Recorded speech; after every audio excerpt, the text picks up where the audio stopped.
Manipur gi Lalhoulup mapan Chahi manga gi Athingba Thamkhre. India gi Ministry of Home Affairs na Manipur da base toba Lalhoulup mapan Chahi manga gi oina Athingba thamle haina laukthokre.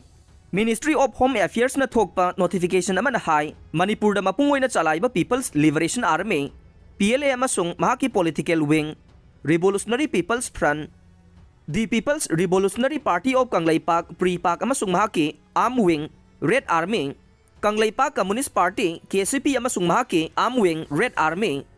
Kanglai Yawol Kanbalup KYKL Coordination Committee Korkom amasung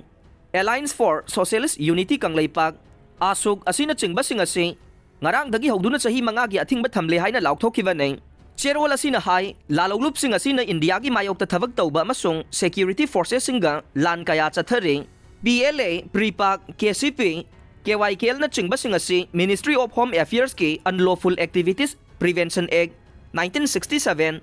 37 of 1967 gi makada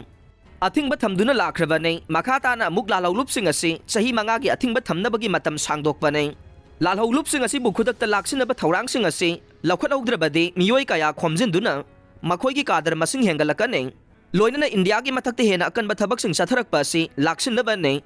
Lalhoulup sing asi na micham miyam police security force ta khut thare masida natana lona yadaba mawongda khulai leiba miyam dagi namduna sel laukhatpagi thabak sing su sathare Makoina tawriba thabak sing asina maram oiduna laingang na Unlawful Activities Prevention Act ki makhada loop sing asibu association ni haina laukthokane ministry na thogliba notification asi lakaduriba Chahi manga fauba chanagani haina cherol asina makhatare